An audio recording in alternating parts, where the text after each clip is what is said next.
Hello and welcome to Become the Teapot. I'm Iain. And so am I. And can you believe it? We've been doing this old twaddle for 2 years now. It's our second anniversary, so we thought we'd do something a bit special to mark the occasion. Then we decided that was too much effort, so instead we're going to do basically the same thing we did last year. We're recapping the films and comics from the past year, And saying what we're looking forward to in the year ahead. as well as the usual banter, quiz, and awards. Not to forget our annual Vox Pop guest roundup. So, without further ado, let's start anniversary number 2. And prepare to become the Teapot.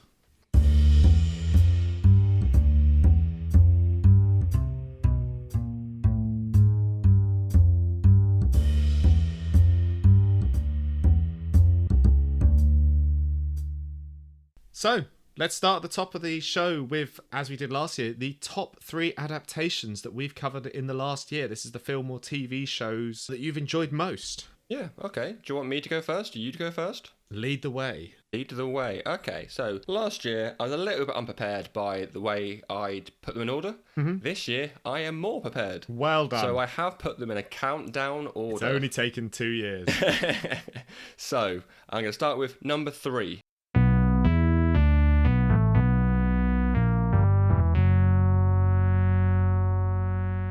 The Crow. Oh, caca. Yeah, so even though it's not a direct adaptation, I think it captures the essence and the spirit of the comics, and it's a shame that I didn't watch this film sooner. Very nice. No, I'm in agreement with you there. I really enjoyed it. Didn't crack my top 3, but it was a very good film. Ooh, okay, fair enough. Little preemptive spoiler. And number 2 is...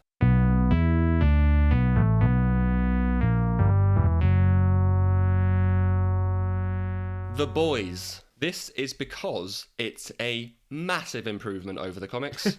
And yeah, I loved season 1, 2 and 3. Yeah, no, very good shout. It is much better than the comic. And number 1 is...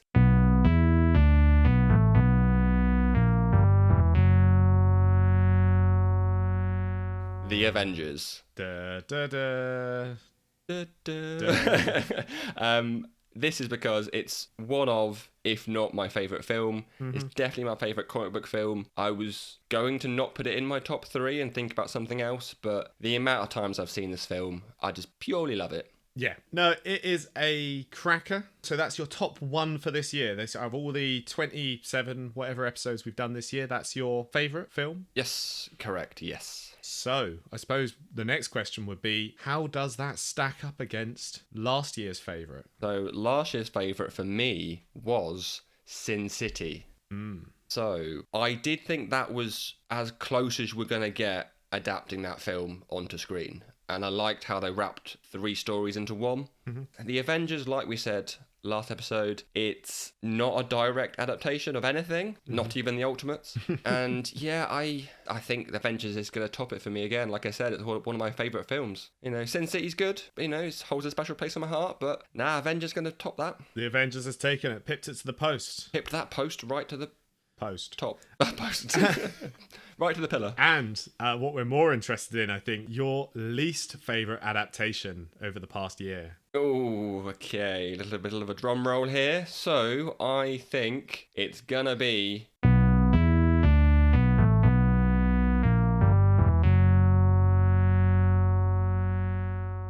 Teenage Mutant Ninja Turtles. Okay, and why is that? So, I mean, I just don't understand how you mess up the frickin' Turtles. It's meant to be silly, but have heart. And it should be about 4 brothers who are also turtles and are ninjas. But this film is just Michael Bay being Michael Bay. And they have an awful doomsday design. It's just not worth it. Don't watch it. If you own it, burn it. Just write angry letters to Michael Bay. Sure, why not? Tell him I sent you there. I don't care. Yeah. Specifically, Iain from Become the Teapot. He'll know who he is. There's a long-standing feud there. Yeah, I'm not going to be watching that film anytime soon. No. You know that I like bad films. You know, I think you were even shocked that I didn't enjoy this film at time of recording. And yeah, it's not on my shelf of awful films, which is a good thing. Fair enough.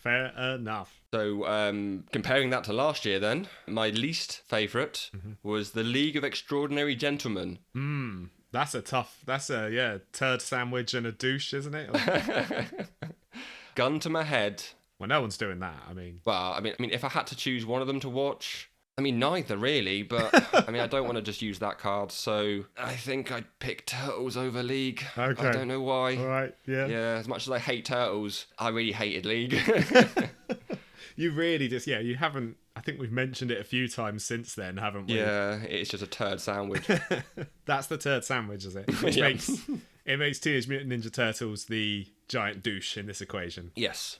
Okay, good to know. I'm glad we got the pecking order.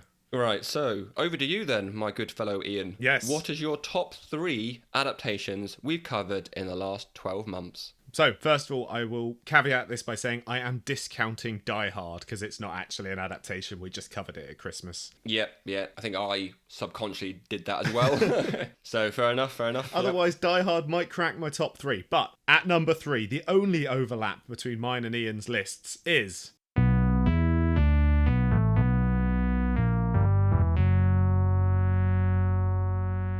The Avengers. Oh, number 3. At number Coming 3. in third. I know. I really enjoy this film as well, and I did think, as I said last episode, it really taps into a zeitgeist of a moment infinitely. As I said at the time, certain elements, some of the characters annoying in their quippiness, and some televisual aspects to it rather than being overly cinematic, but those are minor quibbles. I saw this multiple times at the cinema. Hayley saw it 4 times, as I said last time. It's a great film. Yes. And I really enjoy it. Okay, cool. As I do the next film,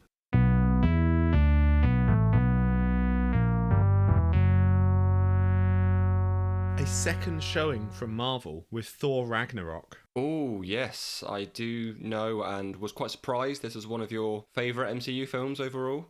It's good fun. Yeah. It is good fun, and it gets the balance right, which is something I don't think Love and Thunder did. I think this really finds the right balance between comedy and badass action. Yes. All set to Led Zeppelin. Great fun. Oh, right, so the big one. Number 1 is...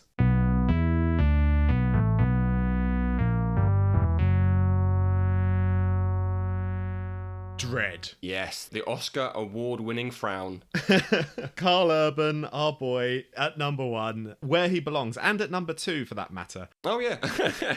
Oh, yeah. But yeah, I love Dread. It is one of those comfort films. I said in our episode about it where I can watch this again and again and again. I love the world building that it manages to do just through set dressing and through little glimpses you get of this greater city. And the fact that Carl Urban can do it all without removing his helmet is, like John said in our episode, an excellent performance. You know, an Oscar-worthy frown. Yes. Just to allow you a little peek behind the curtain, Dread was a very, very close 4th for me. Right, yeah. It's a great film. Love it. So, if we compare that to your opinion from last year... So, last year it was Scott Pilgrim versus the World, and this year it's Dread. Yep. Tonally, very different films, and honestly, I could possibly go either way depending on how I'm feeling on that day. That said, let's go for today. Dread? Yeah, I mean, you're a little hesitant. Honestly, like, if you asked me another day, it would be Scott Pilgrim, but I'm just thinking about Dread now, so that's the way. But no, I think Dread, I'm going to go for that over Scott Pilgrim, but hey, it's a tight run thing. They're both good, fun films, and I can watch them infinitely. Right, okay, so moving on from fun films to bad films, or adaptations, depending on what you've picked. What's your least favourite adaptation? So, in a year that we've covered more than our fair share of disappointing films and television shows, only one stood out to me as provoking a genuinely angry reaction. And I'm as surprised as anyone that it's not Man of Steel. Wow, okay.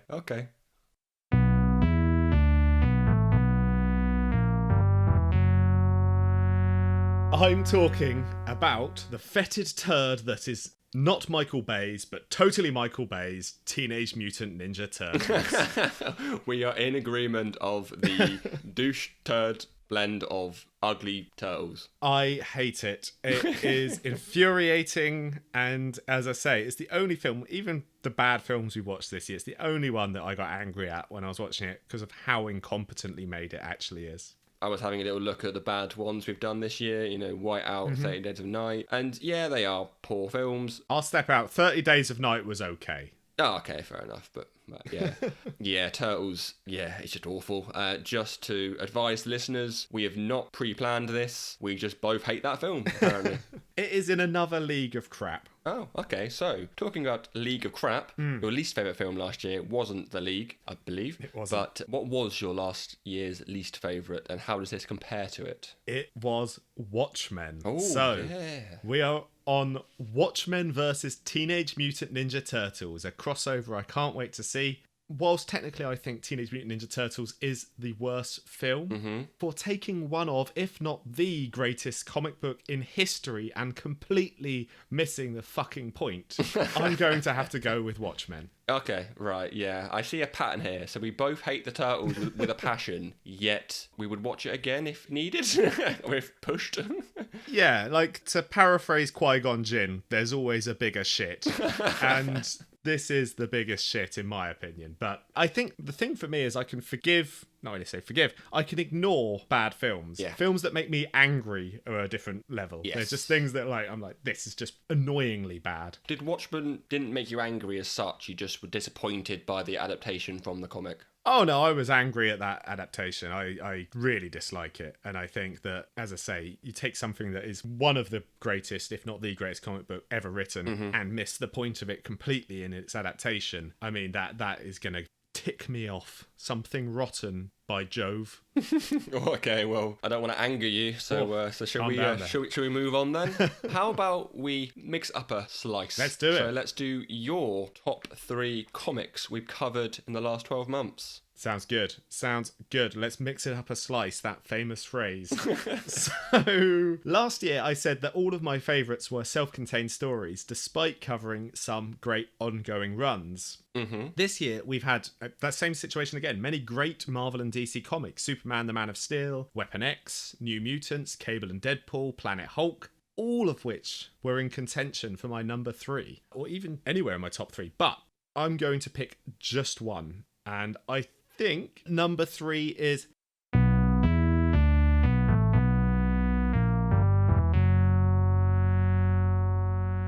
Hellblazer. Hellblazer, ooh. It was a difficult pick of the ongoing comic books that we covered this year. I'm going with Hellblazer purely because it's the one I read most recently, but also it's the one I was most tempted to immediately pull out my wallet and dive into the rest of the series. Right there and then I was going to go, right, I need to read the rest of this story. I want to see more of this character.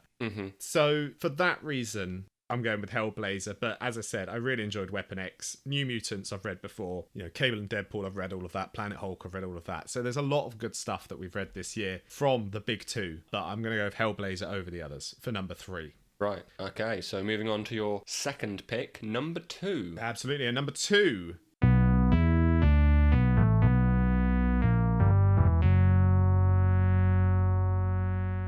The Crow. Ooh. It made your film adaptation top 3. It is going to make my comic book adaptation. The first time I had read it, and I found it to be a very personal and affecting work. Part of that may be the fact that it was new to me, but generally the tonal shifts between art and styles and things like that, which sometimes take me out of a story, all worked in that comic book's favour. And I greatly enjoyed it. So yeah, The Crow at number 2. Nice. Okay, so the big one. Number one.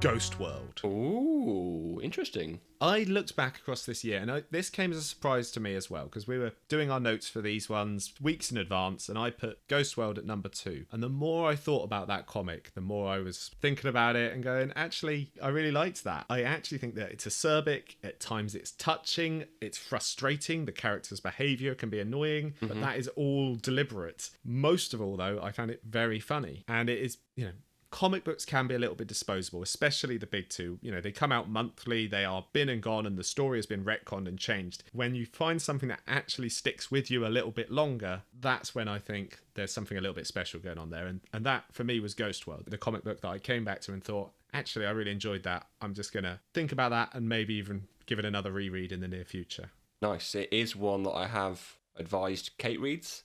She's not a big comic book reader, but I think that she will enjoy Ghost World because she enjoyed the film as well. Yeah. But talking about enjoying, last year you enjoyed Watchmen as your number one pick, and I know that for a fact because that was my number one pick. Yes, it was. Of last year. And how does that compare to Ghost World? Very, very different stories. Yes, very different and always going to be a hard act to follow. I really enjoyed Ghost World, but Watchmen is possibly my favourite comic book of all time, and it is a comic book that has a huge effect on the industry as a whole and storytelling in the medium. So I don't think it's going to pip Watchmen to the post. No. I really enjoy it. But no, Watchmen still at the top for me. Lovely, lovely. Right, okay. So, we've heard your top three. Let's just go straight into your least favourite comic of the last 12 months. My least favourite comic?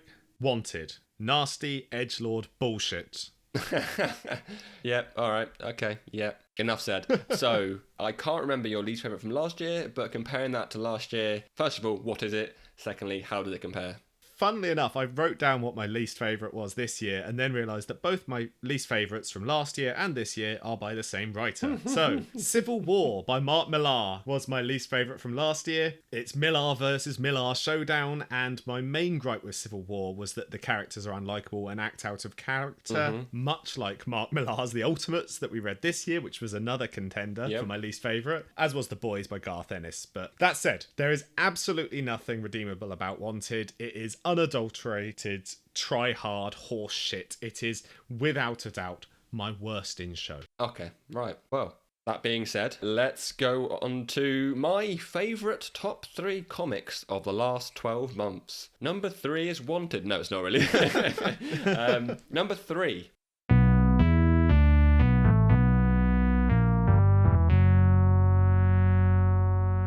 Why The Last Man? Almost made my top 3 as well. I really enjoyed this story. It was one that I actually purchased a while ago, and I was excited about the TV show. We did cover that, or at least half of that previously. It's very intriguing, I thought, and a very different take and a different comic to what I've read normally.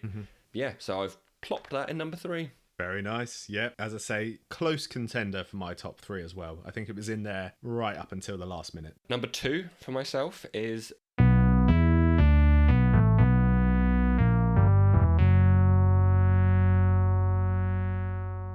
Batman Nightfall.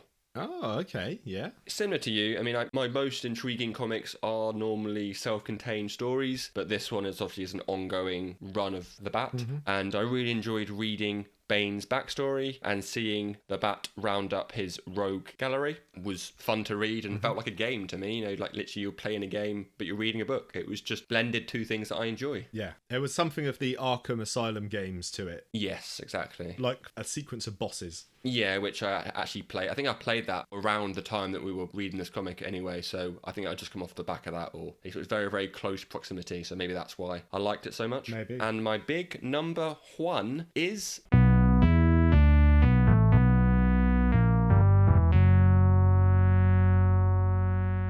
Umbrella Academy. Okay, yes, another good contender. Yeah, very, very different to what I'm used to. I said that Why the Last Man was unique. This is much, much more unique. Uniquer, if that's a word. And it has a bit of everything. Drama, mystery, super element. Super element. Supernatural elements is what I'm trying to say. Okay. And yeah, I'm very, very impressed that Gerard Way's first comic book was such a hit and worked so well. Yeah, and I love the art on those books as well. Yes, very, very special, very, very, very different. You're not quite sure what you're looking at, but it's still great to look at. And so, last year, as you've already said, you selected Watchmen as your favourite. So, how does Watchmen compare to Umbrella Academy? I think it's a very close battle. Umbrella Academy versus Watchmen compared to Ghost World versus Watchmen. And I think I'm going to be with you on this one. You can't beat Watchmen. I'd not read it before the podcast, and I think I will need to go back to read it again and maybe take my time with it because it's a hefty old book. It's Love and War of comics. Love and War. Love and War? Love and Peace. War and Peace. That one. Sorry, I'm thinking of Love and Thunder. I'm mixing up two things. It's Thor, War and Punishment. it's the chunky bad boy. But yeah, I think Watchmen does take that. I mean, you can read Umbrella Academy in an hour, something like that. You would need a few days at least to read Watchmen. Yeah. And this is what I found going back to Watchmen. Each time I read it, it's so dense. There's always something else to realise or to discover with that comic book. It takes some beating, certainly. Exactly, yes. And what is your least favourite of this year? So, for similar reasons to you, but not the same comic, I think I know it's The Boys. Yep. It's not a Mark Millar book, but it pretty much is. Ennis and Millar have very similar styles and very similar approaches to things. It's a real shame, actually, because I was looking forward to reading this way before the podcast, and after watching season 1 of The Boys, I thought, great, I will pick up that book at some point. And then I finally did, and it's just a letdown. It's so immature, it's so crude, there's over-the-top sexual content in it that doesn't need to be there. It's childish, I could go on. No, boo The Boys. Modern Garth Ennis and modern Mark Millar are almost indecipherable. Yeah, it does feel like a child wrote it, or no, a teen wrote it. Or it's written certainly for the teen market. Yeah. So, your least favourite from last year versus The Boys. What was your least favourite from last year? My least favourite last year was Old Guard. Right, okay. I mean, that's it's not quite a turd shit sandwich as, a turd douche sandwich or whatever we said. I think I would rather read The Old Guard.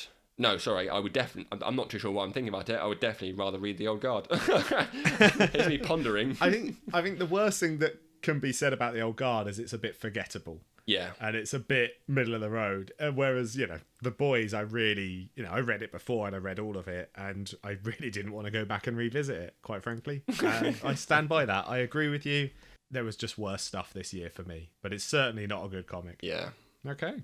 Well, there you go. A little roundup of the last 24 months. 24? Oh, yeah, I suppose it is. Yeah, comparing. Yeah, no, okay, yeah. So I think we've come away from the last 2 years, and I think we would both recommend Watchmen, the comic, not the film. That's something that we can agree on, is go and read Watchmen at your own time, at your own pace, enjoy it for what it is, go back, reread, pick up things you didn't see the first time. Yeah. And the other thing we both agree on is Teenage Mutant Ninja Turtles sucks. Yes. So, yep. Hey, 2 big lessons to learn today. But speaking of big lessons, let's move on to the next stage. What have you learned in the last year? So, my first point might be unsurprising because of what I've just said about The Boys, but artistic license or artistic liberties, I always get those two confused, is a very good thing, especially when it comes from drawing inspiration from a bad comic. I think updating the themes and the language used in the book for the screen is always worth at least approaching. You don't have to always update it, but it is very important to consider it when you're bringing something to the screen, especially something like The Boys. That being said as well, I touched on this last year, but you don't need anyone to tell you what to read. Even though we've just said you need to go and read Watchmen, if there's a character or a team that you want to just read about, just jump in. Just go pick up an issue. It could be issue 1. That does kind of help. It doesn't have to be, but you can jump in anywhere, figure it out along the way, and it's a good idea to branch out, not just to stick in the Marvel and the DC world. Independent comics and short runs can be fun too. Definitely. No, I agree with all of that. Good lessons. What is your lesson or first lesson that you've learnt? The first lesson is green apples. Green apples. Right. Okay. Green apples. Green apples are good for recording, as it turns out. We learnt this. They have malic acid in them, which helps to reduce mucus and is therefore good at reducing lip smacking sounds and also general mouth sounds. It's a short-term solution, and how much they actually do, I don't have a clue. But hey, they're also good for you. So eat green apples, especially if you are recording a podcast. And you know what they say, an apple a day helps you record a podcast. They do say that. The well-known phrase. An apple a day helps you discuss Michael Bay. Oh, then just don't eat apples then. Oh no. Don't eat them. Don't do it. I'll stop. I'm going to vomit up this apple I just ate. No. But yes, I was as surprised as anyone, and I don't actually know if it works. But hey, fellow podcasters out there, give it a go. Yeah, well, there you go. What else have you learned? So, again, something that I briefly touched on last year, but it's continuing into this year, is that this podcast has made me a lot more confident in speaking and especially organising notes, which has helped in personal and work life. I know we always make a joke about it, and I make jokes all the time, but my stutter does come and go. Sometimes it's good, sometimes it's bad, but I've come to appreciate that if you want to do something, don't let your speech hold you back. Yes, you do edit out a lot of my pauses and things like that, but overall, it comes across as good fun. Hopefully the podcast does. Fair enough, I did start off a bit timid and you used to do all the intros for us. Yes, I did, yeah. And then we jumped in together and away we went. And, like I said, if you want to do something, don't allow your speech to hold you back. That's a good point. Yeah, and honestly, editing-wise, it's mostly gaps or repetition that I remove as opposed to the actual stutters themselves. So it isn't a big chore at all. Certainly, I've noticed over the course of it, you have got a lot more confident and a lot better. So it obviously does help. Yeah, I mean, thank you for that. And I also want to, it pains me to say this, but say well done to you, because on a separate note, I've realised that sometimes if we speculate enough, we get things right. And this is where the well done goes to you, because you speculated that the boys would go to Russia in season 3, and I said they wouldn't because of current political things happening, and they did. So well done, mate. So yes. If anyone out there's got podcasts, got a YouTube channel, whatever, just speculate everything and something will be right. In fairness, I have seen the internet and I think they're already doing that. So well, keep going. It's working. My last thing I've learned over the last year certainly is, dare I say it, I am getting a little bit tired of the MCU. Ooh. That is despite 2 of them being in my top 3 films we've covered this year. But even the ones I've enjoyed more than most are still a little bit forgettable from the last phase. But with the recent announcements at San Diego Comic-Con and D23, who am I kidding? I'm going to be there to watch each and every one of them. But oh yeah, of course. I just need something to capture that same joy that some of those early films did. Yeah, well, talking about D23, segue time. almost choked on your water there. It doesn't work if you shout segue time. Oh, it does. I'm going to make it work. Segue time. It's not a segue. It's a U-turn at this point. Okay, so going back to our top 3 adaptations of the year.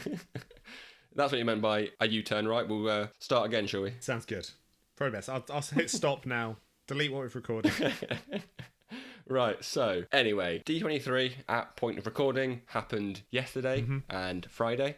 So there was a lot of anticipation for this year's D23, especially with the Marvel announcements. I've seen a lot online that people weren't very happy with what was shown, or rather not shown.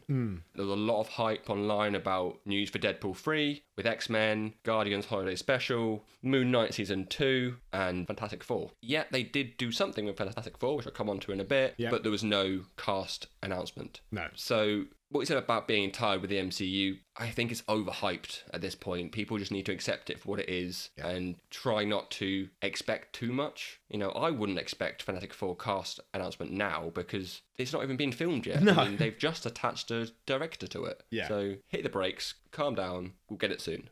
Or at some point. The strange thing about this discourse around D23 is everyone was saying, Comic-Con, everyone was like, well, no, they're not going to announce much because they'll save it all for D23. And then everyone was pleasantly surprised by how much they revealed at Comic-Con. Yeah.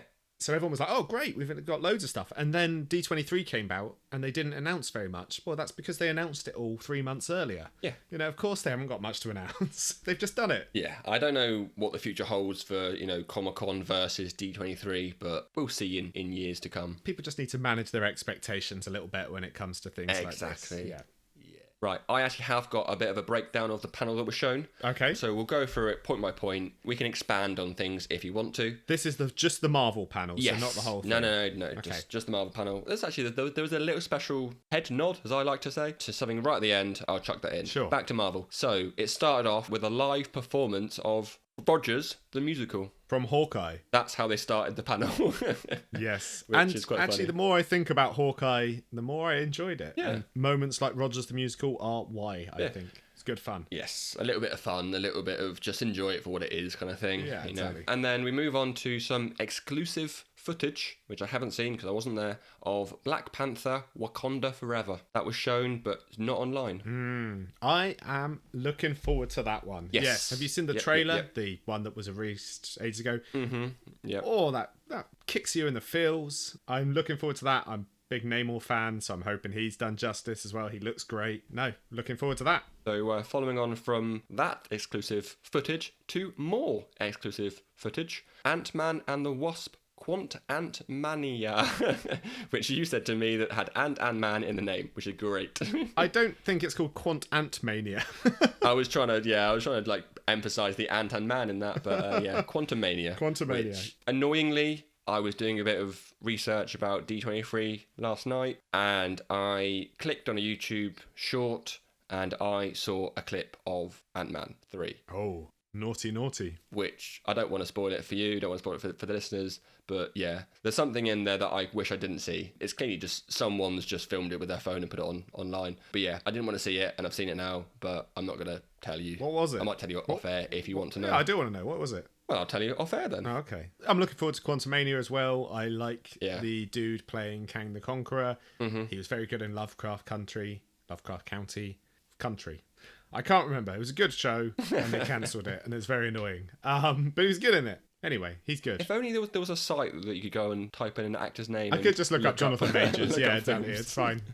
Anyway, so moving on to a trailer that came out, which I wasn't really expecting, was Werewolf by Night. We got a trailer and we got a release date, October 7th. Is that a one-shot? Is that a show? Is that a film? What is it? I think they're calling it a special presentation, which means I think it's a one-off. Right, okay. And it's an interesting one because it's long been rumoured but never actually been announced. And it's literally releasing in, a month or so? So, yeah, really exciting. Does it have anything to do with Moon Knight? Because when Moon Knight came out, in each episode there was a little QR code. Yes. And I started to read them. And the first issue that I read of that was Werewolf by Night, Moon Knight. So Moon Knight first appeared in a Werewolf by Night comic book. Yes. That's it. Okay. So, and I believe they were both members of the Midnight Suns, or they're both affiliated with that group, which obviously we've had nods to with Blade and also the Black Knight for some reason. But yes. Moving on from that trailer to a new trailer for Secret Invasion, which I've been told I've read, will lead into Armor Wars.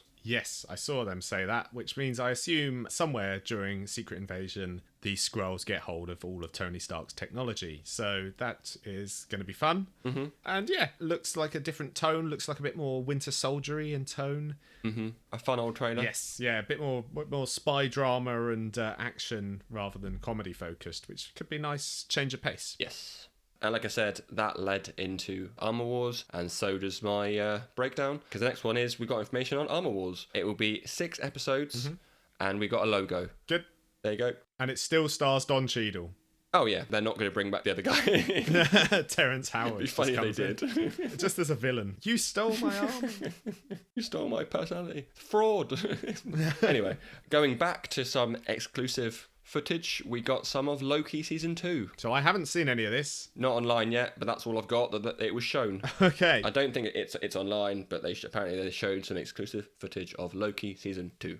They've announced a casting announcement, and I'm gonna butcher his name, but it's Ki Hu Kwan, who is basically the guy who was in everything. No, he's in loads of good stuff. Does that everything all the time at once or something? Everything Everywhere All at Once. He was also he was Short Round from Indiana Jones. He was in The Goonies. Oh, wow. He is great, and he has just been announced to be in Loki, so I'm very looking forward to that. I have just seen that Everywhere film, that I'll get the name wrong again, is just come out on Amazon Prime, so that is on my list to watch, because it looks bloody insane. Move it up your list, sir. Move it up your list right to the top. It is great. Love that film. It looks absolutely mental, and it kind of feels like I'm going to have a right good time with it. I guarantee you will. And then moving on from something else I don't have that much information on, and I forgot to write down the director, but as I said earlier, Fantastic Four has a new director. Yes. It was supposed to be John Watts from Spider-Man, I think. It was, before. yeah. Mm-hmm. And then he pulled out or dropped out, and now it's a new person, and I was supposed to add the name, but I forgot to add the name. Okay, so I'll help you out. I haven't got this in my notes, but because I have a memory, I can commit these things. What's that like? I know, right? I'm pretty sure it's Matt Shakman, which is the worst kept secret in Hollywood. Everyone knew this was happening because basically Matt Shakman was the director of WandaVision. Mm-hmm. He was lined up to direct Star Trek, the new Star Trek film, and as soon as the old director of Fantastic Four pulled out, he pulled out of Star Trek. Oh, so pretty obvious then. Everyone went, oh, he's directing Fantastic Four then. So, yes, pretty obvious. Yeah, I mean, I haven't got any more new information, to be honest. That isn't new information. We've all known that for months. And I liked WandaVision, so hopefully Fantastic Four is good. He'll bring the same energy to Fantastic Four. Yeah, well, I'm hoping it's sort of a different style. Well, but yeah. I could see them working in a sort of 1960s aesthetic to their vibe, because obviously they're the original Marvel family. So it'd be quite nice to see that sort of nuclear family type setup. Would be quite cool. Maybe. We'll see. Mm-hmm. Yeah. You know, it's a family of four with a lot of heart. I'm just glad that it's not Michael Bay. What I'm saying. Right, so let's move on to some more exclusive footage that I've not seen again because I wasn't there, of Echo. Cool. Yeah, let's talk about that exclusive footage we've not seen. Yeah, I mean, it's just a breakdown of things, so there you go. I am a big fan of more disabled superheroes. I like the idea of it. And, you know, Echo in the comic book was fine. I never quite got into why they gave it the Phoenix Force at some point. And it's good to see Vincent D'Onofrio back as well, so... Mm-hmm.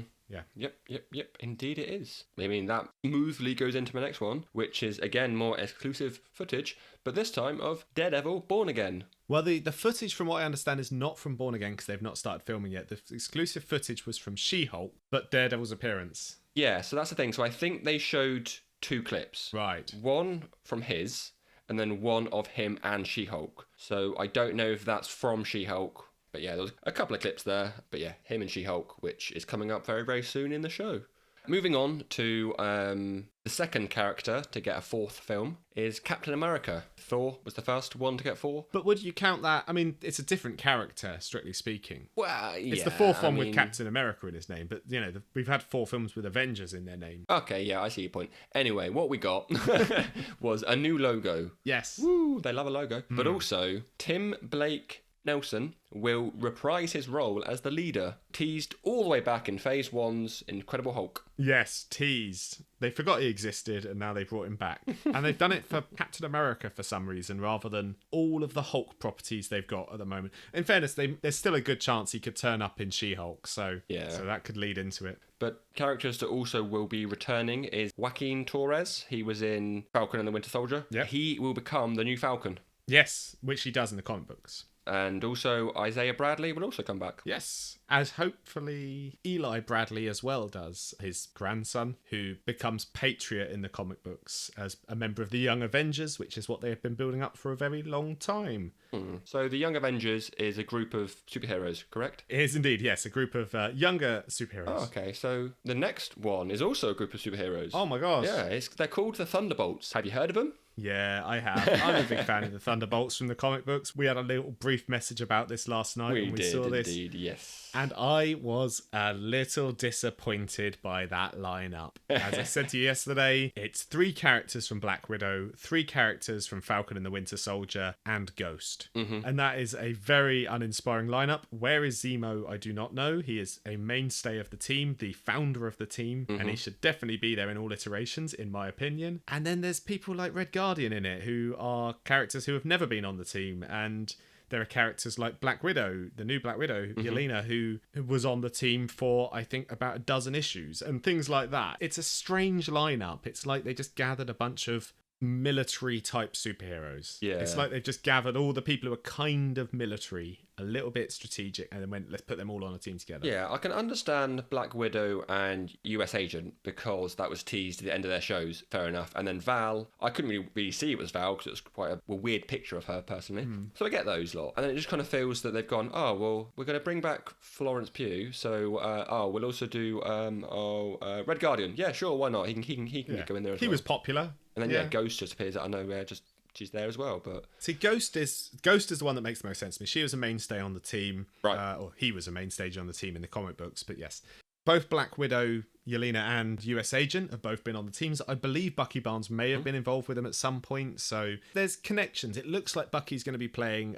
Luke Cage played a similar role in the comic books where he was a sort of reformed criminal who decided to attempt to help reform other criminals. Okay. Likewise did Hawkeye originally in Kurt Busiek's run. So there's a trend of this sort of reformed character trying to rehabilitate other villains. But the problem with the lineup is there's not many villains on it. Yeah. It's all characters who have already been reformed or already come back from that. I would have liked to have seen Zemo. I would, as the sort of manipulator of the group, I would have liked to have seen maybe some new characters, some mainstays of the Thunderbolts, the big ones being Moonstone and Songbird, who are two major characters in the Thunderbolts lore. Yes. And basically they represent the different sides of it. You have a team of villains pretending to be heroes, and you have Songbird, who genuinely wants to be a hero, and Moonstone, who genuinely wants to be a villain. And that's why the team fractures and breaks apart, because you have a mixture of people who do want to reform and people who don't want to reform.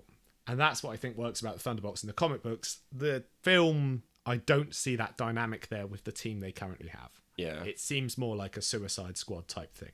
Sorry, it seems more like a what? A Suicide Squad type thing. You mean a Sewer Squad?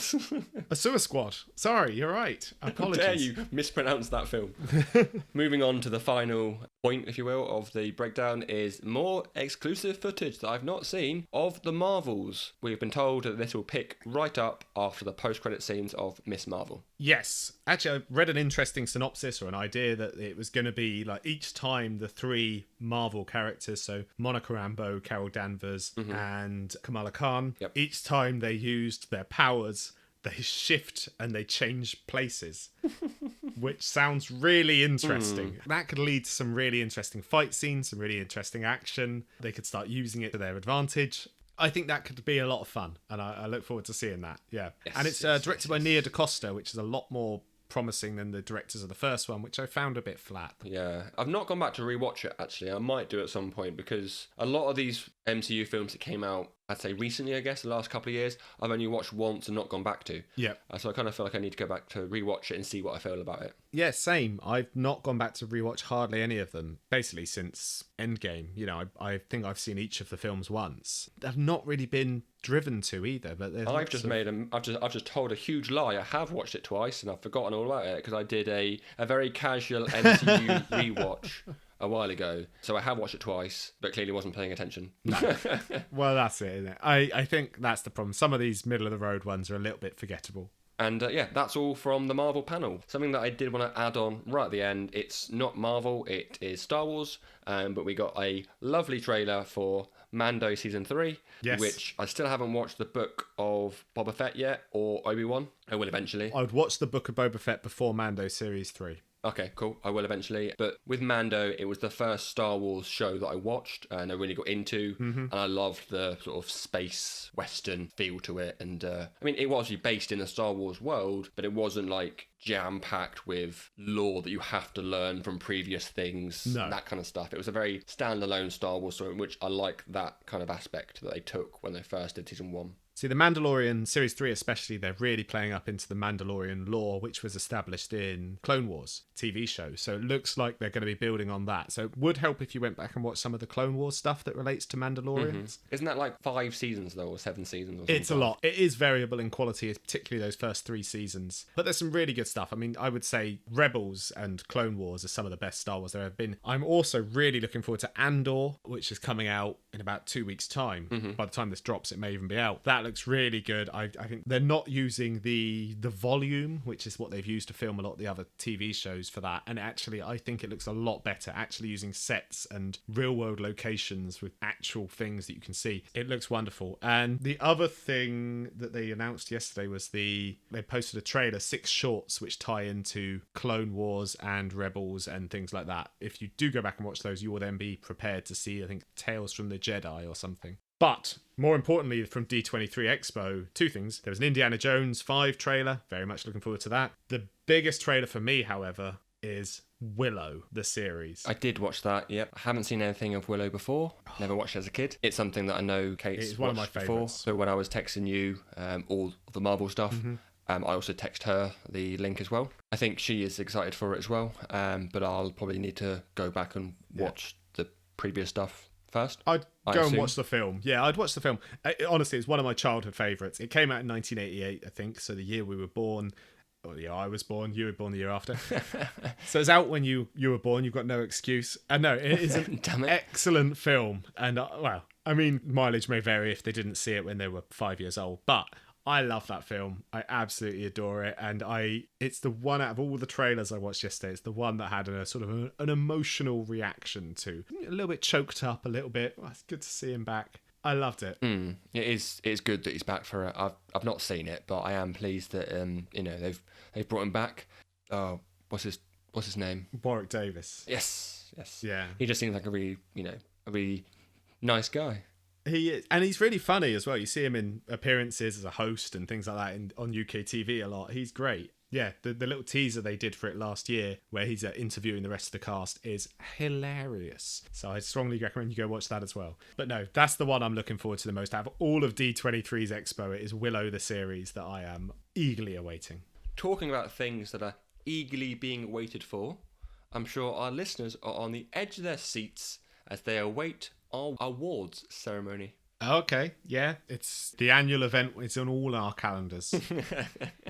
Well, here we go.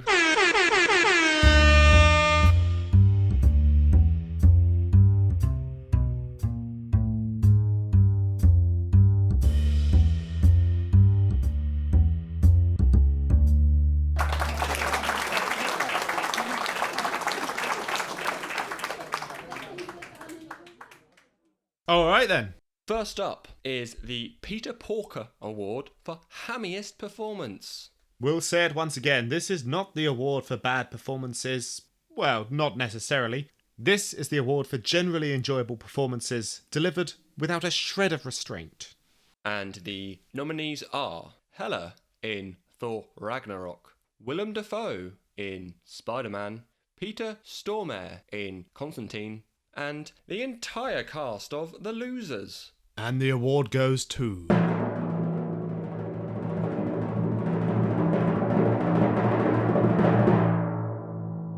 my favourite unhinged performance from a film all year, Peter Stormare as Lucifer Morningstar in Constantine. Absolutely unhinged.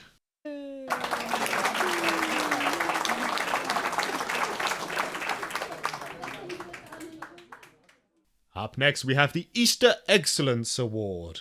So, as you know, Easter eggs are very close to my heart and often overlooked. I love a good tasty egg and a homage to the creators. So let's find out which egg was Iain's tastiest. Nom nom nom nom nom nom. Wade's hidden cure for blindness in Deadpool 1 is revealed in Deadpool 2. Stephen Strange's car crash happens on Groundhog Day in Doctor Strange.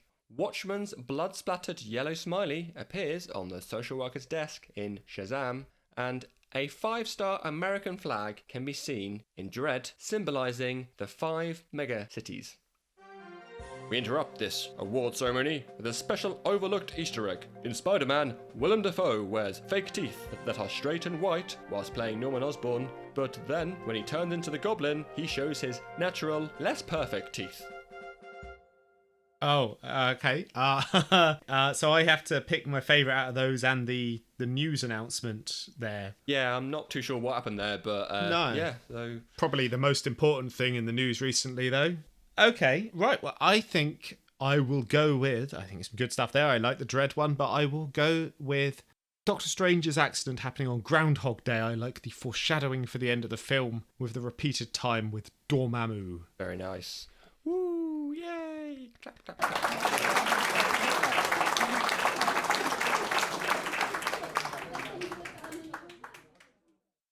Next up is the Silver Surfer's Abs Award for Egregious Exposition. This is the award for clumsy and completely superfluous exposition.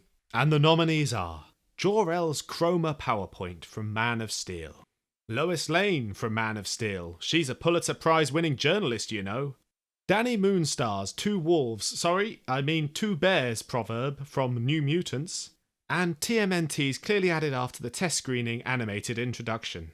And the winner is...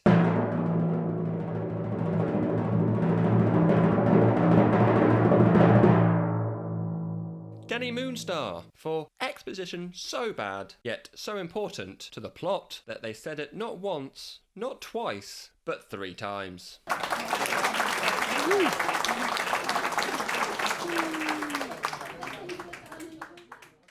Up next, the Carl the Urban Award for Best Performance from an actor named Carl Urban.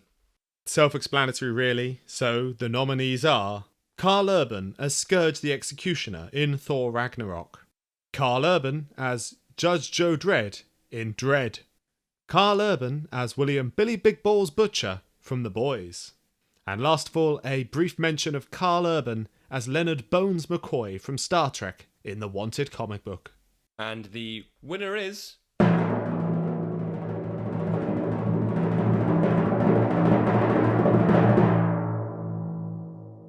Carl Urban!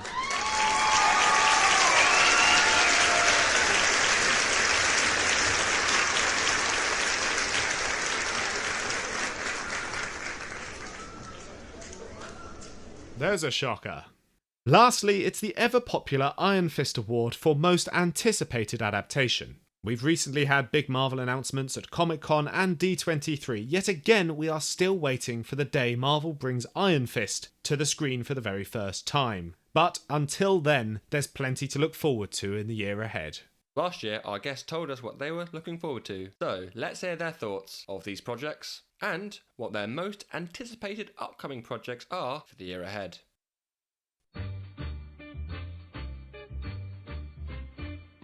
Hello Ians, it's John Coxon here. I appeared in episode 44 talking about the excellent Dredd featuring Carl Urban on this magnificent Carl Urban based podcast. Last year you asked me what adaptations I was looking forward to involving Carl Urban, and I said Moon Knight and Ms. Marvel, and I thought he was excellent starring in the title roles of both of those projects. But I actually haven't finished watching Ms. Marvel yet due to there being too much television on at the moment and me having not enough time, which is a problem.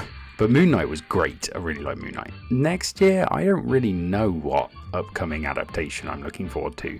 I don't really know what's on the docket. There's been so much happening and I have not really been keeping up. I'm enjoying most of the Marvel stuff, so I'm hoping they carry on with all of that. I'm really intrigued to see where they take the threads they've laid down in Moon Knight and in Thor Love and Thunder. So I guess kind of, yes, seeing what that kind of future holds. In some ways, I could argue that the forthcoming Star Wars High Republic TV series is a adaptation of comics and books, being as how it started in those media before they announced they would do a TV series of it, but that feels a bit cheaty. To be fair though, last year I did also pick Rogue Squadron. That was quite a lot cheaty, so, you know. Anyway, it was lovely to listen to the last year of Become the Teapot. I very much look forward to the next year of Become the Teapot, and I will see you in your next anniversary episode.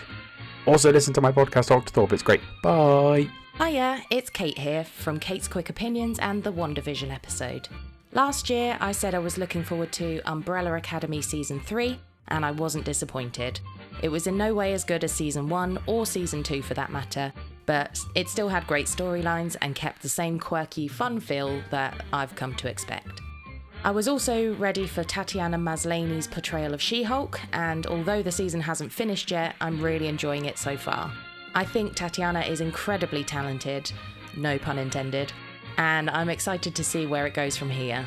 There's some slightly dodgy CGI at times, but not enough to distract from the show overall. It's a winner for me currently. The adaptations that I'm most looking forward to coming up are Guardians of the Galaxy 3 and Agatha Coven of Chaos. The Guardians franchise is one of my favourite of the MCU, and I think Guardians 2 really lived up to the first film's standards. If they can keep it up for the third, I'll be really impressed. And anyone that's listened to the WandaVision episode will know that I was a big fan of Agatha from the very first episode. It turns out I knew nothing about the woman, but the truth hasn't deterred me. I think she's a badass and I can't wait to see what else is in store. Anyway, that's all from me. Bye!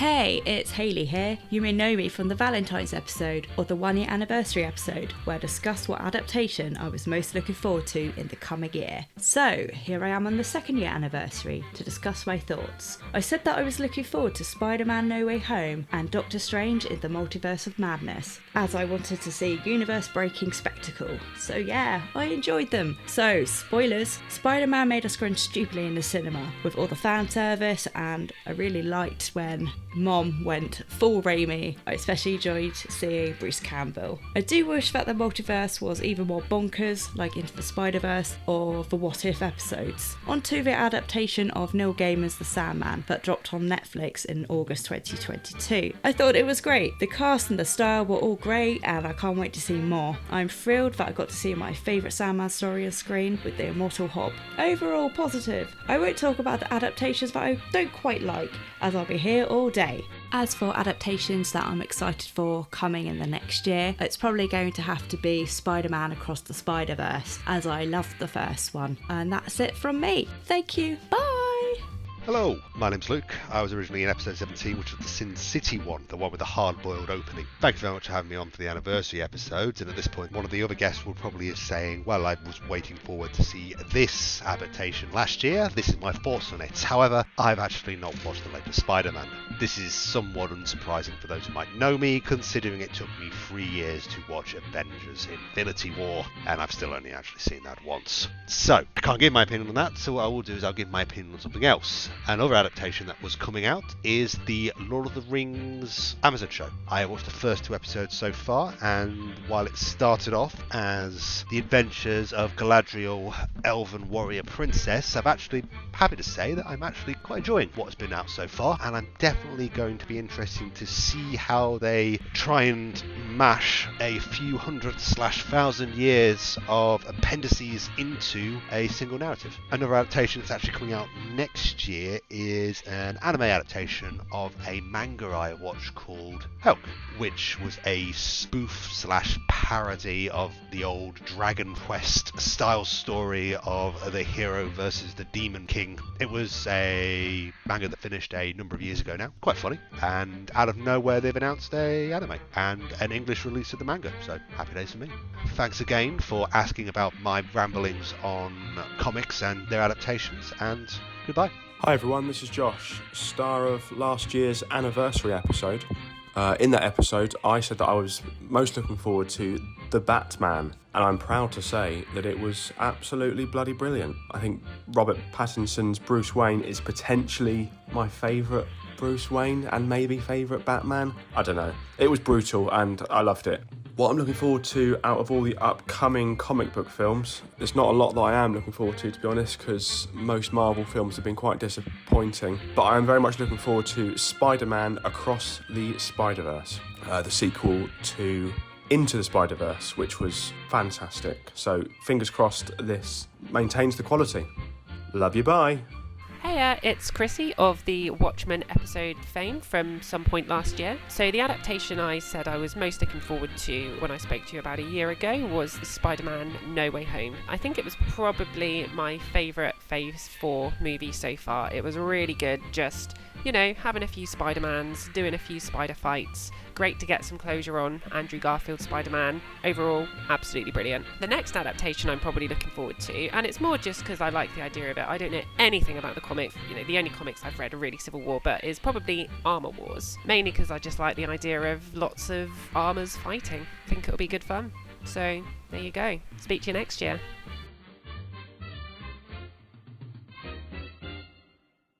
Ha ha ha.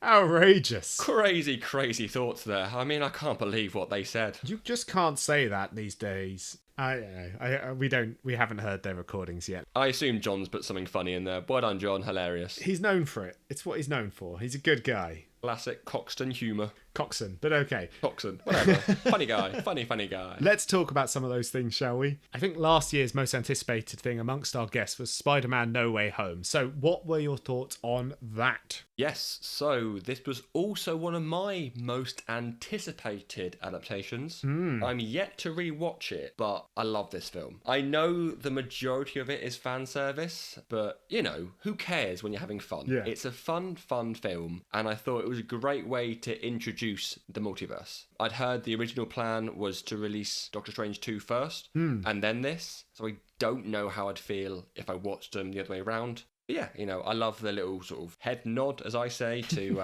Andrew and Toby, bringing them into the MCU and almost finishing their story and leaving the door open for a little bit more if needed. Yeah, I agree with you. I mean, as I said before, some of the MCU films have left me a little bit cold recently. This is one of the more enjoyable ones. Yep. I've still not felt the need to go back and rewatch it, but I remember enjoying it. You know, it is fan service and it is, you know, unashamedly so. It is basically, this is all the things you know and love about Spider-Man. It's, hey, remember this? Hey, remember this? Hey, remember this? But the fact is, I do remember those things and I like rewatching them. And it's fun.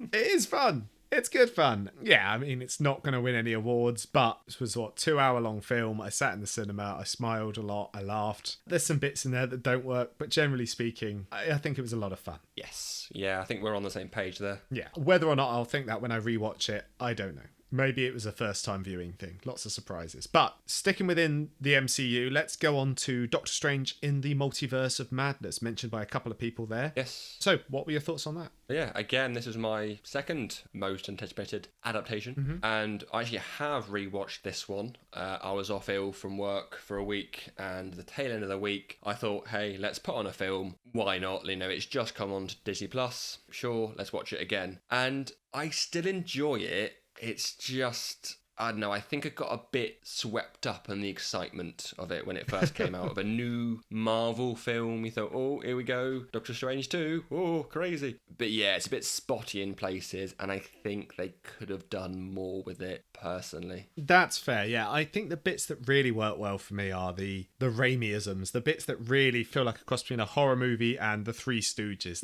Leaning into those horror roots are the bits that work most for me. There's something visually interesting about them and genuinely enjoyable. But what I didn't think worked quite as well were where it tied into the MCU, where clearly someone had come along and said, you have to do this. It's kind of the exact opposite of Spider-Man. The fan service is what didn't work, what I felt detracted from that film. The whole stuff with the Illuminati, I just didn't care. Yeah.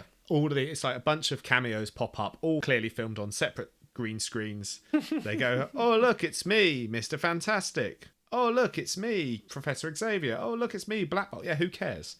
Get on with the story. I did like the Black Bolt. I didn't think he'd ever come back on it, and I thought that was quite fun. And the whole head explosion, classic. The Raimi, had some Raimi gore to it. You feel like he was pushing the boundaries of what was acceptable there. But honestly, the real bits of horror, Scarlet Witch passing in front of the mirrors and through the puddles and things like that. Yeah. Yeah, there's just some of those bits where the cape made of the souls of the dead and stuff like that really felt like it could have been something interesting, but then it was just bogged down by a bit too much fan service.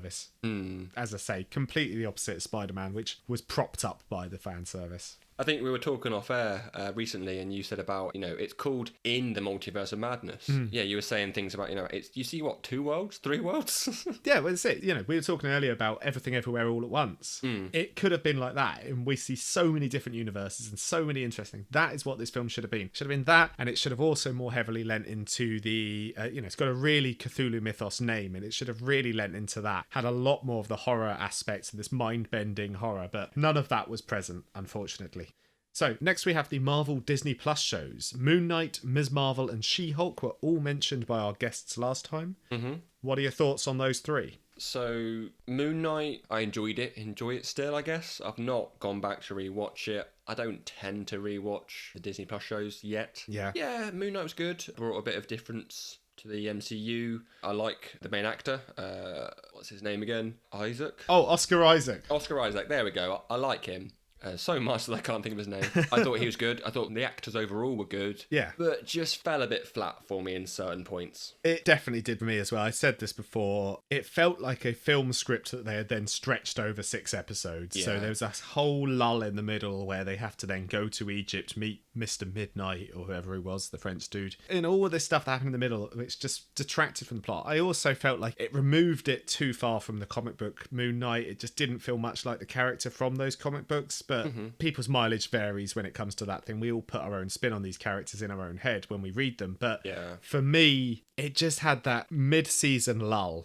Episodes 3, 4, where it just felt completely unnecessary, so stretched out. And it could have made a great little 2-hour film, but as it was, it just felt a little bit dragged out, a little bit underwhelming, as did Ms. Marvel for that matter, for me anyway. I mean, we said about this during the episode, we discussed it. Yeah, again, that sort of mid-season lull that happened. And if you at the time hadn't seen, I think you'd seen the first 2 episodes, so have you watched it all now? Yeah, I have now finished it. We've wrapped that up. Yeah, like I said before, I'm not a great fan of sort of coming-of-age high school dramas, if you will. Yeah. But when it gets into the MCU world and powers and whatever, I think after the whole time travel-y train bit, I think it finds its stride, but a bit too late, in my opinion. See, I really liked, I think the first 2 episodes, the last episode, I liked that coming of age thing. I think it worked well in a way that Homecoming did as well. And I think if they had played into that the whole way through, it would have worked really well. But they had that strange detour the same way Moon Knight did, where all of it felt like a side quest, like something was happening that then they would get back to the main plot later on. And they do. They go back to the main plot for the last episode. They have the Home Alone stuff, which is good fun. Oh, yeah.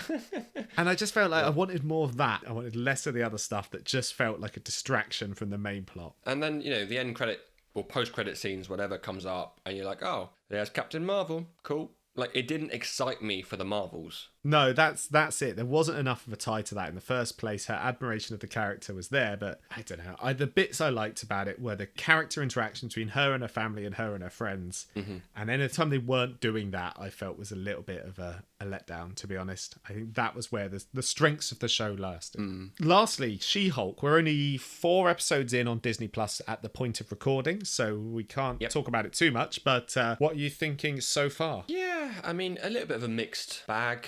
I think it's fun. It's all right. It's a bit of laughs, like a lot of these new Disney Plus shows are. They're fun and kind of easy watching. Me and Kate were actually talking about the CGI the other day, in fact. And when she sat, let's say she sat behind her desk as She-Hulk, it's not too bad. Yeah. When she stood next to a human and you want her to be a lot bigger, it's clearly bad CGI. I think as you're engrossed in the episode, it's not that distracting. Yeah. But yeah, I mean, I can see that it's a little bit of a rush job, I think. But yeah, overall, I am enjoying it. I like to see where it goes and where the character goes after this as well. Is she going to be in the films? Is she going to be in other shows? Yeah. But yeah, overall, like, you know, above average-ish. I know what you're saying about the CGI. It's always, you see it on Twitter and online a lot, where people will crop a shot of a bad CGI and put it online and go, look at the bad CGI. But when you're watching an episode, it's never that distracting. Yeah. You know, you're watching the episode and you're thinking, there's a couple of bits where I've gone, ooh, that's a bit rough. Ooh. And it mostly, the problem is when she's in broad daylight, like you said, stood next to an actual human being. Yeah. And it's really hard to hide the faults in that CGI, especially on a TV budget, even though these are very expensive episodes. But I'm enjoying it. I am finding it fun. Yeah. I like that it has a distinct tone from a lot of the other MCU things. That is really what I'm looking for with my MCU stuff at the moment. Is I want something unique. I want something you can't just repeat Endgame ad infinitum. You can't just say over and over again, oh look, it's this thing you enjoyed before, let's do that again, because that's when people get burnt out and people get bored. Yeah. I like they're trying something different, and I am enjoying it. I think it's funny. There's a lot of fan service in this as well, lots of cameos, and I like that it calls that out as well, that sort of tongue-in-cheek fourth wall breaking. The fourth wall, yeah, I like that, and hopefully she can blend well with Deadpool and then Potentially, use the same kind of MCU-isms with Deadpool, but we'll see. It'll be fun when they meet, 2 fourth wall breakers. We'll see what happens. That's like 8 walls. Yeah. Moving away from Marvel, the Batman. Yes. Earlier this year it came out. What were your thoughts on that? I haven't rewatched this one. I'm not sure why I keep having to state these things. You have watched it though. That's the important. I have watched it. Yeah, I watched it once. Yeah. It is a bit too long. I think we've already spoke about this very, very briefly, so I'll just sum up a few points here. It's a bit too long. They've not necessarily rammed too many characters in it, but about halfway through the film, you think, oh, that's it. It's almost coming to the end. Yeah. Nicely, job done. Oh, we've got an hour left. Hold on a minute. Why? What's going on? They just take a massive turn and just make a new film. Yeah, it has the same problem I have a lot of films, which is one too many ending-itis. It basically just goes on a little bit longer than you want it to. You just think, oh no, there's something else going on now. But overall, I mean, I did enjoy it. I really enjoyed that take on it. It didn't need to be 3 hours long. And I often find this about comic book movies. If you cannot tell your story in 2.5 hours, unless it's the culmination of endless events like something like Endgame, it's something wrong. I mean, Zack Snyder, take note. You can do shorter films, right? And it is fine. It is okay. It is not any commentary on the quality of the film if it is under 2 hours long, as long as it is cohesive. It just felt a little bit, because they had that runtime and the studio was okay with that, they just didn't make any cuts or concessions whatsoever where I felt it was needed. Well, I do think that Arpats does not deserve the hate he got when he was first cast as the Bat. Of course not. It happens every Batman. It happens all the time, and especially idiots, basically. There we go. Anyone who criticises things is an idiot. Anyway, next up we have, let's move over to Netflix. We have the latest season of Umbrella Academy. Kate said she was looking forward to this. What were your thoughts? Yes, I enjoyed it, actually. I liked how they handled the character change of Elliot Page. I thought that was handled really well. Again, that's something that's getting hate online, but online sucks. I think you're on the wrong online circles, mate. Well, it's just people going, oh, they just sort of skimmed past it. I'm like, well, good. Do you want to do a big song and dance? Do you want to do a singing montage? What do you want from this? I think, like we said on our episode, I really liked that. I liked that it was a matter-of-fact statement, and then all of her family went, okay, and then everyone moved on. Yeah. And it was like, yes. Kind of how people should be. Yeah, and I like all of these characters more now as a result. The only one character that annoyed me in this season was the rumour, Alison, because I think that was deliberate though, right? They are definitely angling her to be more of a villain. Yeah, she just, I don't know, she acted out of character for me. I mean, I guess if she's being, I mean, I assume you've read the comics that are out so far. I don't know what happens in the comics, so... You say that. We said during our episode on Umbrella Academy, we discussed this, and we both said about how there is a temptation with that sort of power, that it is easily corruptible. And so for me, it doesn't feel out of character, because I feel like that is something that could easily done, especially as it was something they allude to in series 1. Yeah. She used that power clearly on her husband and daughter at the time, and it was referred to all the way back since then. It just felt like a continuation of that, but certainly she's become very unlikable in this series, and I think that's deliberate. Well, we'll see what the 4th and final season holds. Yes, we will. But I mean, overall, the series for me, it was alright. A little bit too long, a little bit too meandering, a lot of navel gazing, but that's all of the series, and that's fine. I'd say I still love Klaus. He's still the best character in the show. Fair enough. And sticking with television then, my pick from last time, one of them, was Why the Last Man. Yes, right. So I did some... Can you call it research if it's your own podcast? You listened to our podcast. I went back, and heard what you'd said. You said you were cautiously optimistic. Obviously, on our episode that we covered it on was about half the season, I guess. What's your thoughts on how it ended?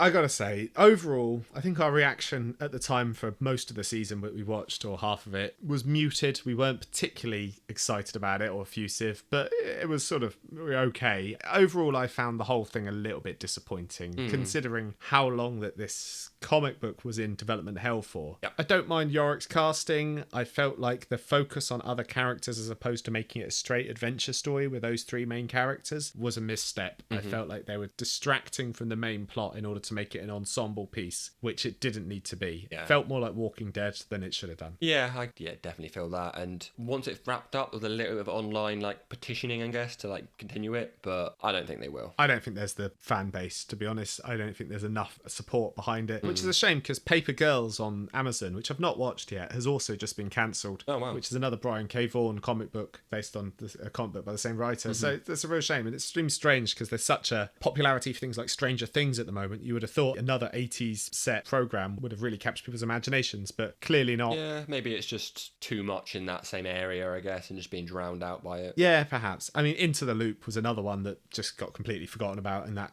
didn't get renewed either. So yeah. But more importantly, Here we go. my other pick for last time was Drum roll, please.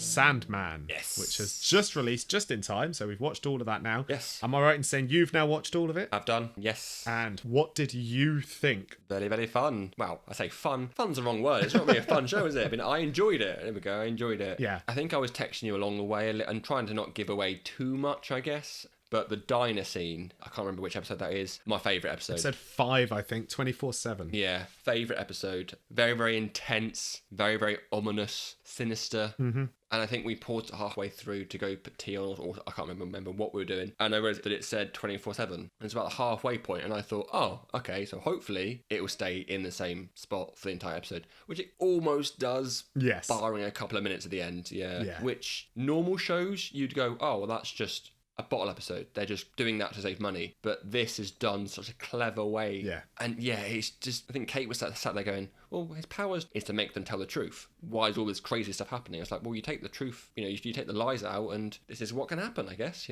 People become corrupt. Yeah. And yeah, very, very, very, very, very good. The comic book, if anything, is more brutal than that episode. The episode definitely dialed it back a little bit. Okay. But I still really enjoyed it. My favourite episode was actually episode 6, but 5 and 6 were my favourites of the series. The episode 6 where it was a two-parter. So you had the beginning of it was Death and Dream, and the second part of it was the history of him and Hob every 100 years meeting up in a pub. Yes, I did like that one. Yes. Really liked that. Those are some of my favourite stories from the comics as well. And I also then really like when it becomes a little bit, starts quite episodic, first 6 episodes, and then becomes a little bit more story focused with the serial convention and things like that. The serial convention. The additional episode they had at the end was released about 2 weeks later, I think. They had one more episode. They just dropped it 2 weeks later, which was the two-parter. Loved that idea. I did find that a bit odd. I still liked it. I'm not saying it was bad, but it was very, very odd, the fact that you had a sort of ending of the series, episode 10, I think it was. And then you go, right, next episode, here's some cats. Yeah. Okay. I still enjoyed it, but just very, very odd placement, really. Well, the comic is a little bit anthology-like as well. The whole of Sandman, it's a story about stories and how dreams are essentially stories. And so it plays into those things quite a lot. So there's an underlying narrative of dream of Morbius, not Morbius, Morpheus. Morbius means not Morbius. It's Morbin type. No. Oh God. A little bit of that underlying storyline with him, but it's more about the people who he engages with and the dreams they have and the stories they tell. As you can probably tell, I was very happy with the results of the Sandman TV adaptation. Good. I really enjoyed it, and I think that the changes they made for the screen were necessary and right changes to make. Yes. Especially because obviously the comic book is set within the DC universe, so it does have references to Hawk and Dove and various other characters. Easter eggs. I did see a couple of Easter eggs in there. Okay. I'm not going to say them now, but yeah, I did. I enjoyed it, and it did make me want to read the comic as well. So that's something that I would at some point go into. Right. That's the recapping of our picks from last year. Yes. But what are your most anticipated adaptations for the year ahead? Well, I am really looking forward to What If Season 2. When What If Season 1 came out, didn't really know what to expect. I just thought, they're just doing some animated shows, whatever. But yeah, going on from what you said earlier about like the MCU fatigue almost, I see this series as close as we're going to get to putting an actual comic on screen. They can use this as one-shots. Possibilities are endless. If something works in the show, they can bring it into the MCU. So kind of like Captain Carter. Yeah. That kind of stuff. It's just like a little testing ground. And if you don't like one episode, skip it and watch the next one. Yeah, I enjoy one-shot comics, so therefore I enjoy this show. Yeah. Pretty much. Okay. And I don't know what's to come. And I'm actually quite glad that Chadwick won an Oscar, I think it was, for his performance as Star-Lord. Probably not an Oscar. Not for a television show. I can't remember what it was. It was an award of some sort. Okay. That's not in my notes, so I've just thought that now. But yeah, his brother collected it for him. Right. Okay. But yeah, it was the fact that I love it, and I love seeing different versions of different characters, and yeah. Great. And then if we move into the film world, I'm also very excited to see Spider-Man Across the Spider-Verse. Yes. The first one surprised me with how good it was. And the second one, a lot of things now are into the multiverse. This, I think, will just go into that as well, and let's see what happens. Yeah. Let's see what characters they come out with. And there's even a space here where Toby and even Andrew, or even the new Spider-Man, What's the new Spider-Man called? Tom Holland. Tom, thank you. Bloody hell. Yeah, Tom Holland. So, like, even they could come in and voice some things over. And, yeah, I just think that let's see what happens, and hopefully it'll be a trilogy. Well, it definitely is, because it's a part 1, part 2 for of course it is. Across the Spider-Man. Part 1 and then stop. That is one of my most anticipated. If they can maintain the quality of the first one, I think they're on to a winner. Mm-hmm. If you had asked me 2 days ago what my most anticipated film or television program was, I would have told you the Thunderbolts. Right. But we've already had that conversation that I'm a little bit disappointed by the lineup. Yeah. And this is the big surprise, a surprise even to myself. My most anticipated adaptation, right as it stands this second, is Werewolf by Night. Wow. Okay. Interesting. Have you watched the trailer? I have, yeah. I gave you a muted response to it in your recap because I didn't want to spoil this. Fair enough. They really tapped into that old school black and white Hammer Universal horror aesthetic. I think it has the potential to be something truly unique. And he's a wolf man. He's a man who turns into a dog called Jack Russell. Love it. Lovely. The excitement of seeing a giant-sized man thing on the scrin. Yep. Yeah, you looking forward to giant-sized man thing? Yeah, we'll see if it's in 3D and comes through the TV. I think I might have to buy a 3D TV. But yeah, it is. As I said earlier on, I was a little bit not confused by it, but a little bit like, oh, out of the blue, what's this? But it's got that very B-movie kind of horror feel to it, which is right up your street. Exactly, yeah. And they did these sort of crash zooms, freeze frames on someone's face screaming in the trailer, which is exactly like those old movie trailers and things. I think it was pitch perfect. I think it could be really good. Fingers crossed. Well, I've got everything crossed for you. Thank you. Right, well, that's it for looking back and looking ahead. What else you got for us? Any other business? Well, yeah, let's take a look back again as we do the renowned, famous Tagline Quiz. The what? We did this last year. Oh. Probably wiped it from your memory. So, I'll explain the rules again because I even forgot the rules, so I had to look them up. Yeah, you seemed like you were making them up as you went along. I think I was, yeah. So, effectively, what I've got here is 5 films. Okay. A little bit of a clue. There was no TV shows here. Brilliant. 5 films that we covered in the last year. Yes. I've got 2 taglines per film. Okay. I'll tell you the first one. Uh-huh. And if you get it on the first one, you get 2 points. Yes. Get it on the second one, you get a point. Okay. What if I don't get it? How many points do I get then? If you don't get it, you get minus a point. Well, that seems harsh. That bet I just made up. If you don't get it, you don't Stop get it. And changing the rules. If you don't get it, you just earn my disrespect. Okay. I'll gladly accept it.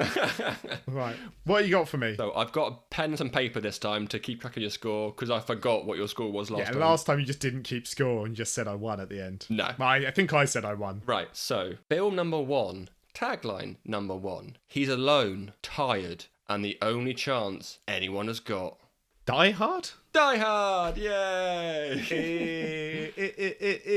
2 points for you, if you're interested. I got that in my head after He's Alone. I was like, yeah, I know that tagline. Yeah.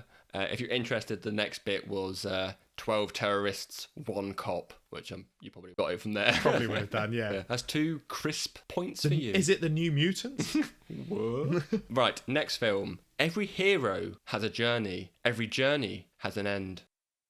What?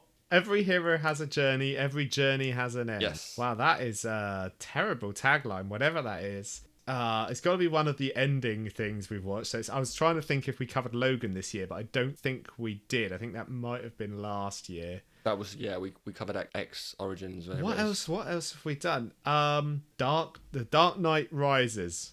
I mean, you sound very uncertain for a correct answer. It's the only one we've done that seems like an ending, I think. Well done. 2 more crisp points coming your way. Oh, yeah, Chris Points, my favourite The second Chris. part of that tagline, or the next tagline of that, was "A fire will rise." You probably would have got it from there. Yeah. Next one. To be fair, I don't think you're going to get this one. Sorry, mate. Great, thanks. 2-pointer.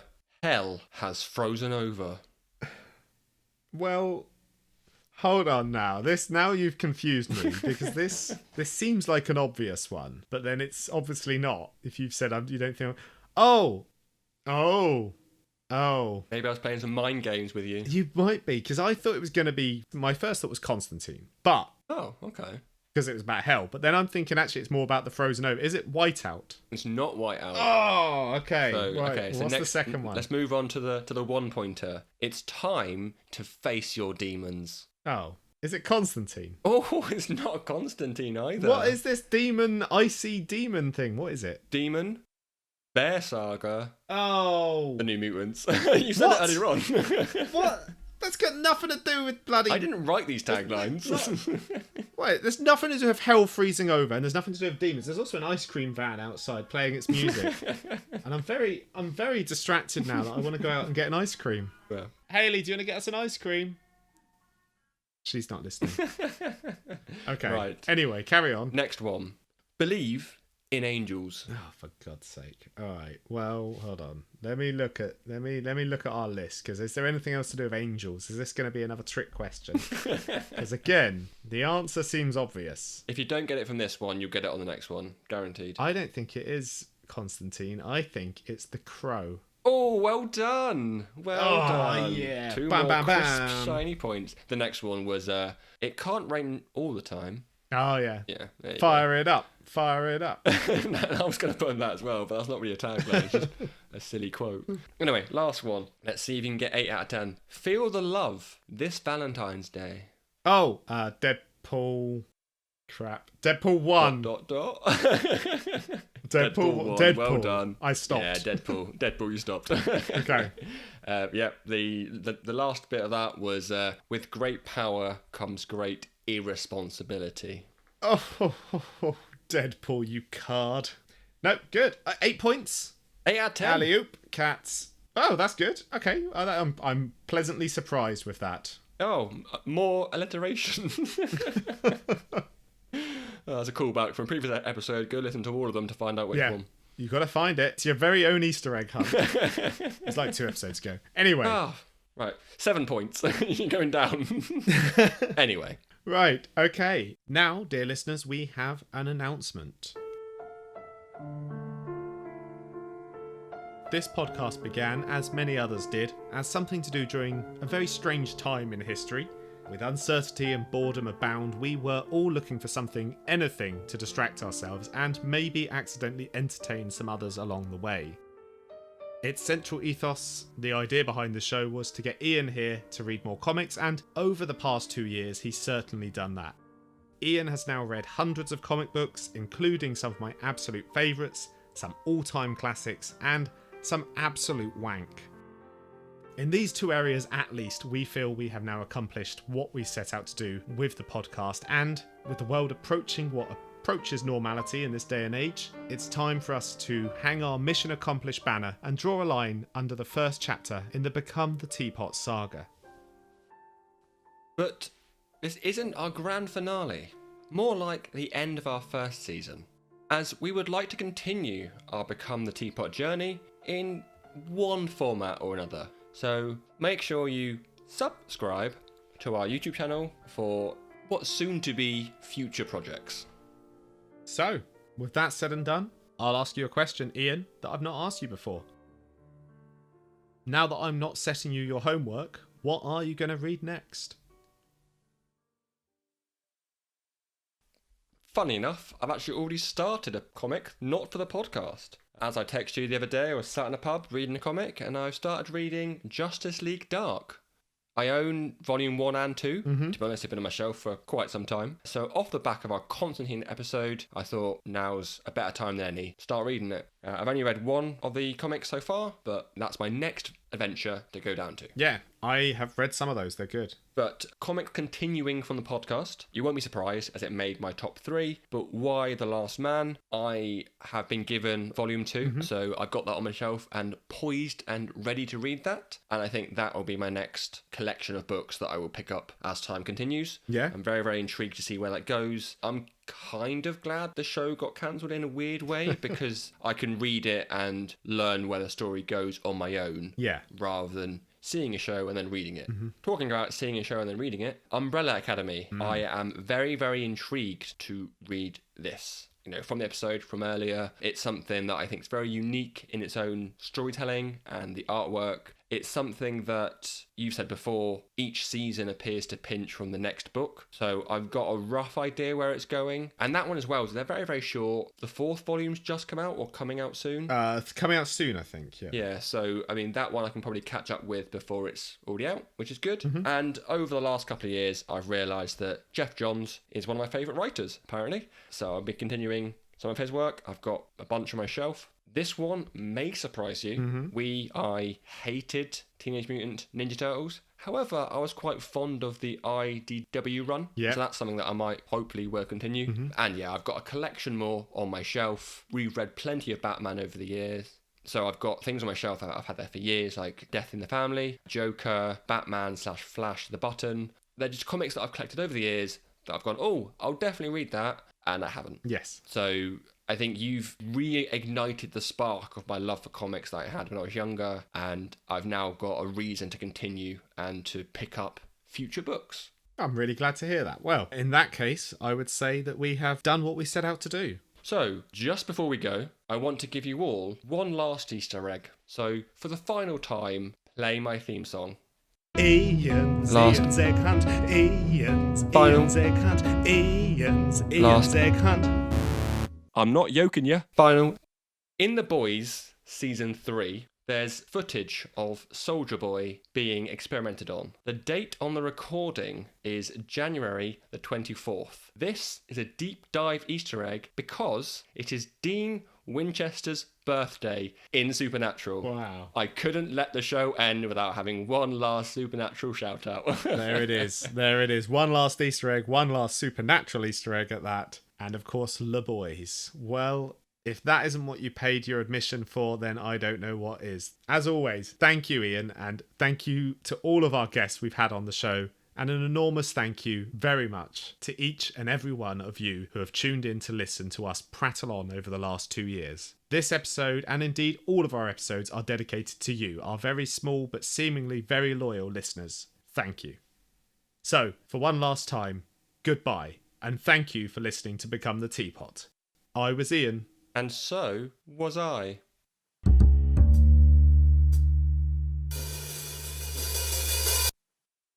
There it is. Hit stop.